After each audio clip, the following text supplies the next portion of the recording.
Assalamualaikum warahmatullahi wabarakatuh. Kami dari kelompok 1 berasal dari manajemen D3 STIS Tembi Bandung. Kelompok 1 ini beranggotakan 6 orang, yaitu Tipa-Tipa, Adrina, Gita, Muhammad Ilham, Emaili, dan juga Ludia.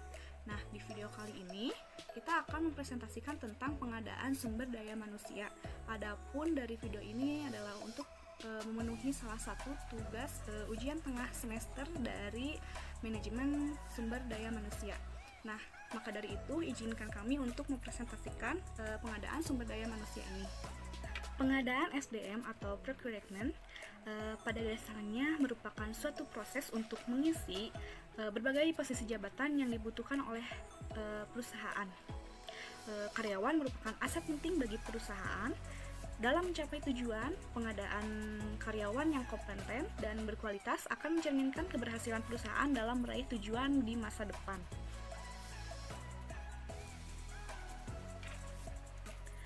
Pengadaan SDM tentu sangat penting, bahkan memang harus dilaksanakan oleh perusahaan, mengingat bahwa karyawan adalah motor penggerak aktivitas perusahaan.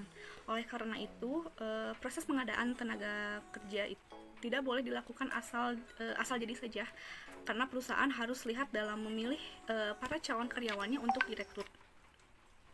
Dalam merekrut karyawan, perusahaan tidak hanya mempertimbangkan keterampilan saja. Oleh karena itu, hal yang harus diperhatikan dalam pengadaan SDM adalah perencanaan tenaga kerja, analisis jabatan, rekrutmen, dan juga seleksi. Tujuan pengadaan SDM adalah karyawan yang kompeten, berkualitas, penunjang keberhasilan perusahaan dalam meraih tujuannya di masa depan. Oleh karena itu, pengadaan SDM ini sangat penting bagi perusahaan karena akan menunjang kesuksesan sebuah perusahaan di masa yang akan datang. Selain itu, dalam Undang-Undang Ketenagakerjaan Pasal 1 Angka 2 Undang-Undang Nomor 13 Tahun 2003 tentang ketenagakerjaan disebutkan bahwa tenaga kerja adalah setiap orang yang mampu melakukan pekerjaan guna menghasilkan barang atau jasa, baik memenuhi kebutuhan sendiri maupun untuk masyarakat. Perencanaan tenaga kerja. Perencanaan tenaga kerja adalah proses menentukan kebutuhan tenaga kerja dan cara memenuhi kebutuhan tersebut dalam rangka menjalankan rencana terintegrasi yang sudah disusun oleh suatu organisasi dan proses untuk membuat rencana kebutuhan tenaga kerja dimulai dari perekrutan, pengembangan, pengendalian dalam rangka untuk mencapai cita-cita perusahaan dengan cara saling berintegrasi dengan baik. Mengapa perusahaan melakukan perencanaan tenaga kerja? Menurut Shimamura dalam bukunya Meldona, bahwa memiliki beberapa alasan. Yang pertama, perencanaan mengaitkan antara tindakan dan konsekuensinya. Perencanaan mendayagunakan sumber daya manusia lebih efektif dan efisien. Perencanaan mengaitkan sumber daya manusia dengan organisasi. Perencanaan meningkatkan kepuasan kerja karyawan dan mendorong untuk terus berkembang. Selanjutnya, ada tujuan perencanaan tenaga kerja. Menurut Rifai, yang dikutip oleh Meldona, menjelaskan bahwa perencanaan tenaga kerja secara umum mempunyai tujuan. Yang pertama, untuk menentukan kualitas dan kuantitas karyawan yang akan mengisi semua jabatan dalam perusahaan. Yang kedua, untuk menjamin tersedianya tenaga kerja di masa sekarang maupun di masa yang akan datang, sehingga tidak ada pekerjaan yang tidak diisi oleh karyawan. Yang ketiga, untuk menghindari kelebihan dan kekurangan karyawan. Yang keempat, untuk menghindari mismanagement dan tumpang tindih dalam pelaksanaan tugas. Yang kelima, ada untuk mempermudah koordinasi, integrasi, dan sinkronasi sehingga produktivitas kerja meningkat. Yang keenam, untuk menjadi pedoman dalam menetapkan program pengadaan, penyeleksian, pengembangan, kompensasi, pengintegrasian, pemeliharaan, kedisiplinan, dan pemberhentian karyawan. Yang ketujuh, untuk menjadi pedoman dan melaksanakan mutasi atau vertikal dan horizontal dan pensiun karyawan. Yang kedelapan, untuk menjadi dasar dalam melakukan penilaian kinerja karyawan. Dari 8 tujuan perencanaan tenaga kerja, menurut Rifai dapat disimpulkan bahwa dalam suatu perusahaan diperlukan adanya sebuah manajemen yang baik, Salah satunya adalah perencanaan tenaga kerja yang sudah termanajemen dengan baik melalui dengan tahap yang ada di sebuah perusahaan. Selanjutnya, manfaat perencanaan tenaga kerja. Yang diharapkan dari suatu perencanaan adalah dapat mencapai hasil yang telah direncanakan. Berikut adalah beberapa manfaat perencanaan SDM. 1. Meningkatkan sistem informasi SDM secara terus-menerus diperlukan dalam mendayagunakan SDM secara efektif dan efisien bagi pencapaian tujuan bisnis perusahaan. Yang kedua, untuk meningkatkan pendayagunaan SDM. Yang ketiga, menyelaraskan aktivitas SDM dengan sasaran organisasi secara efisien. Lalu selanjutnya ada yang keempat, untuk menghemat tenaga, waktu, dana, serta dapat meningkatkan kecermatan dalam proses penerimaan tenaga kerja. Yang kelima, untuk mempermudah pelaksanaan koordinasi dan pengolahan SDM oleh manajer SDM dengan manajer lainnya, meskipun terbatas di lingkungan unit kerja masing-masing. Yang keenam, perencanaan SDM jangka panjang sangat bermanfaat bagi perusahaan untuk memperkirakan kondisi dan kebutuhan pengolahan SDM selama 2 atau 3 tahun bahkan 10 tahun mendatang. Yang ketujuh, perencanaan SDM jangka pendek bermanfaat untuk mengetahui posisi atau jabatan atau pekerjaan yang lowong pada tahun mendatang. Hambatan perencanaan kerja. Perencanaan SDM Manpower planning dilakukan oleh organisasi untuk meningkatkan efektivitas dan efisien organisasi terhadap beberapa hambatan dalam perencanaan SDM yang sering dialami sebagai berikut. Pertama, pemanfaatan SDM belum optimal. Kendala terbesar dalam membuat manpower planning adalah fakta bahwa sering ditemuinya pemanfaatan karyawan pada jam kerja yang belum optimal. Pada saat dilakukan manpower planning, tantangan utama adalah optimalisasi pemanfaatan SDM untuk bekerja secara efektif pada saat jam kerja. 2. Tingkat ketidakhadiran yang tinggi. Ketidakhadiran sangat tinggi dan cenderung meningkat pada setiap tahun. 3. Tenaga kerja yang kurang terdidik dan kurang terampil. Dampaknya adalah pada rendahnya produktivitas yang mempengaruhi dalam membuat perencanaan SDM. 4. Kontrol tenaga kerja dan review. Definisi analisis jabatan. Dalam sebuah perusahaan, untuk bisa memanajemen sumber daya manusia dengan baik, membutuhkan analisis jabatan.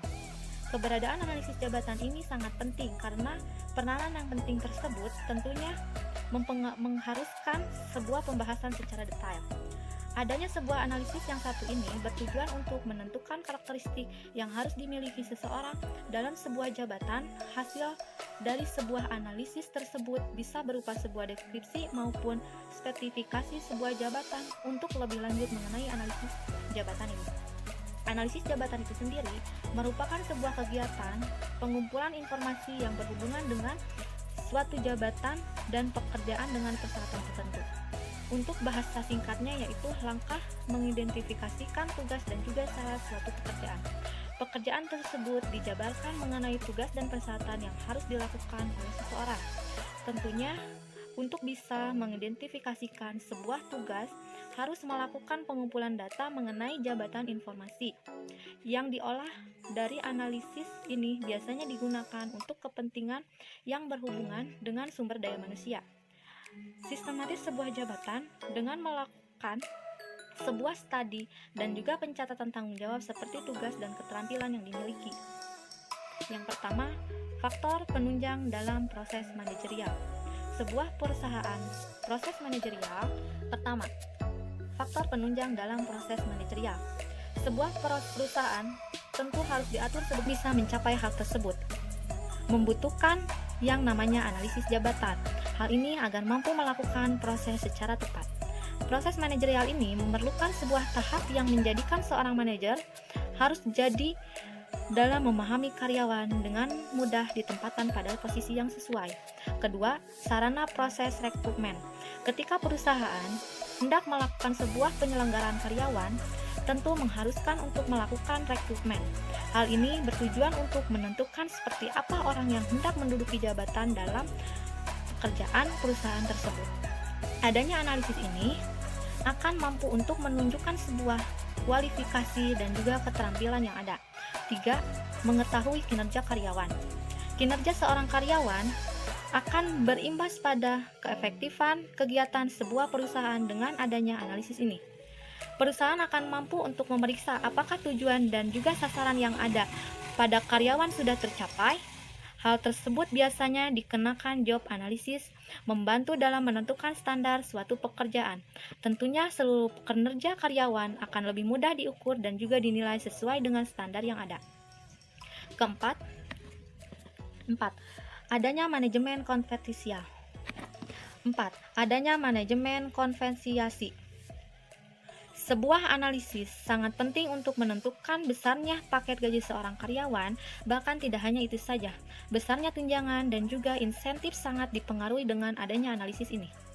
Keadaan dan juga tanggung jawab dalam mengembangkan tugas bisa dapat dilihat dengan mudah menggunakan analisis jabatan tersebut. 5. Sarana pelatihan dan juga pengembangan karyawan. Dengan adanya job analisis ini bisa digunakan untuk menilai akan kebutuhan dan juga pengembangan seseorang karyawan. Tidak hanya itu, manajemen dengan mudah untuk menentukan bagaimana pelatihan yang harus dilakukan untuk mengembangkan kinerja karyawan tersebut.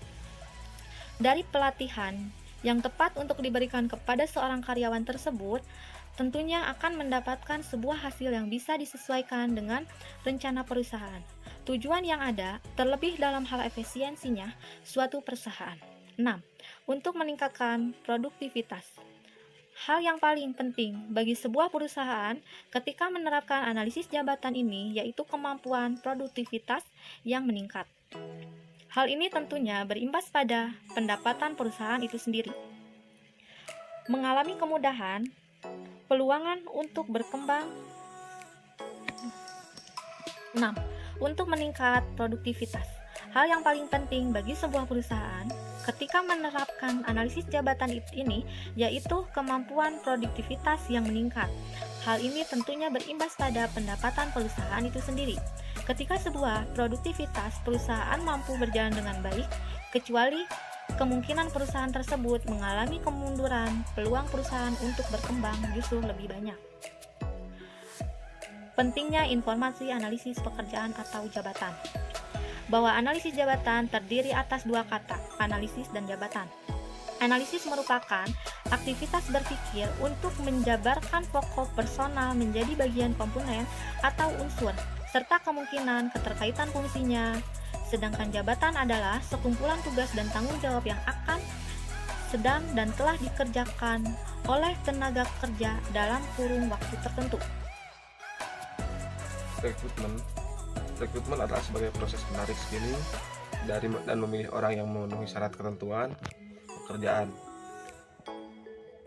Semua perusahaan dalam industri apapun bisa mendapatkan keuntungan dari kontingensi atau mempertahankan perekrut profesional atau proses alih daya untuk agen perekrutan. Berbagai sumber rekrutmen agar para pencari tenaga kerja baru dapat melaksanakan tugasnya dengan efisien, dan sebaik-baiknya mereka perlu mengetahui atau mengenali berbagai sumber rekrutmen seperti sumber pelamar langsung. Pengalaman menunjukkan bahwa salah satu sumber rekrutmen yang selalu dapat dimanfaatkan adalah datangnya para pelamar dari berbagai organisasi. Lalu ada lamaran tertulis. Sumber lain yang wajar dipertimbangkan adalah lamaran tertulis yang dikirimkan oleh para pelamar. Bagaimana halnya dengan lamaran langsung? Selanjutnya, lamaran berdasarkan informasi orang dalam. Sifat yang harus dilakukan, persyaratan pendidikan dan pelatihan, pengalaman kerja, imbalan yang diberikan, dan status dalam hierarki organisasi.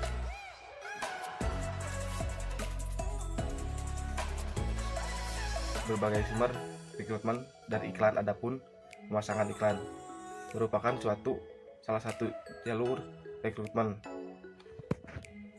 guna memberikan informasi yang lengkap dan mutakhir tentang lowongan yang tersedia.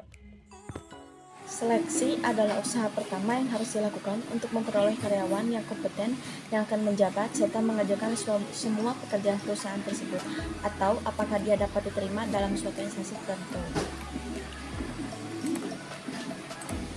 Langkah-langkah dalam proses seleksi: penerimaan pendahuluan, tes penerimaan, wawancara seleksi, pemeriksaan referensi, evaluasi medis, wawancara atasan langsung, dan keputusan penerimaan. Faktor yang harus diperhitungkan dalam seleksi. Hasil seleksi juga merupakan faktor yang tidak mungkin tidak diperhitungkan. Berbagai langkah yang harus diambil dalam proses seleksi tergantung pada hasil rekrutmen. Di samping itu, dalam memutuskan seleksi ada tantangan yang perlu diperhatikan, antara lain penawaran tenaga kerja, tantangan etis, tantangan organisasi, dan kesamaan kesempatan memperoleh pekerjaan. Secara umum dapat dikatakan semakin banyak jumlah pelamar untuk diseleksi, semakin baik bagi organisasi. Karena dengan demikian, semakin banyak jaminan untuk pelamar yang terseleksi diterima menjadi pegawai yang benar-benar merupakan tenaga kerja yang paling memenuhi persyaratan yang telah dilalui. Ada dua kemungkinan kenapa bisa terjadi. Pertama, karena indra rendah, karena sifat pekerjaan yang tergolong paling rendah. Hipertrofia organisasi. Kedua, karena pekerjaan menuntut spesialisasi tinggi, sehingga tidak banyak pencari kerja yang memenuhi persyaratan. Faktor-faktor yang harus diperhitungkan dalam seleksi. Secara definisi, sistem seleksi merupakan kegiatan dalam manajemen sumber daya manusia guna memperoleh kandidat sesuai dengan yang dibutuhkan. Artinya, sistem seleksi ini dilakukan setelah proses rekrutmen selesai. Faktor penting dalam proses seleksi karyawan. Terdapat beberapa faktor penting yang perlu diperhatikan pada saat melakukan seleksi karyawan, di mana faktor-faktor yang perlu diperhatikan menurut Niti Semo seperti 1. Usia. Disadari atau tidak bahwa usia dapat mempengaruhi tingkat disiplin dan tanggung jawab seseorang. Sebagai karyawan yang usianya masih terbilang muda, cenderung kurang disiplin dan kurang tanggung jawabnya. 2. Gender. Tentunya setiap orang memiliki kemampuan dalam mengerjakan tugas sesuai dengan kemampuannya masing-masing. Seperti misalnya wanita, jenis tugas seharusnya dibebankan kepada mereka adalah pekerjaan yang tidak mengandalkan kemampuan fisik. 3. Fisik. Yang dimaksud fisik di sini adalah tinggi dan berat badan, mengingat bentuk fisik juga berpengaruh terhadap produktivitas karyawan, sehingga perlu sekali untuk dilakukan proses seleksi yang ketat demi tercapainya tujuan perusahaan. 4. Kesehatan. Dan faktor terakhir yang dapat mempengaruhi keberhasilan proses seleksi menurut Niti Semo adalah kesehatan. Kesehatan sendiri dibagi menjadi dua bagian, yaitu kesehatan secara umum dan kesehatan secara khusus. Yang dimaksud kesehatan secara umum adalah karyawan yang tidak mempunyai penyakit berbahaya dan menular. Demikian beberapa hal yang dapat kami sampaikan terkait pengadaan sumber daya manusia. Semoga apa yang telah kami sampaikan bermanfaat bagi teman-teman semuanya. Atas perhatiannya kami ucapkan juga terima kasih kepada Bapak Pulzep Pulungpuriana SEMSI yang telah memberikan kesempatan kepada kami untuk melaksanakan presentasi pada mata kuliah Manajemen Sumber Daya Manusia, dan juga teman-teman yang sudah menyaksikan presentasi dari kelompok 1. Mohon maaf apabila ada kata yang kurang berkenan. Wassalamualaikum warahmatullahi wabarakatuh.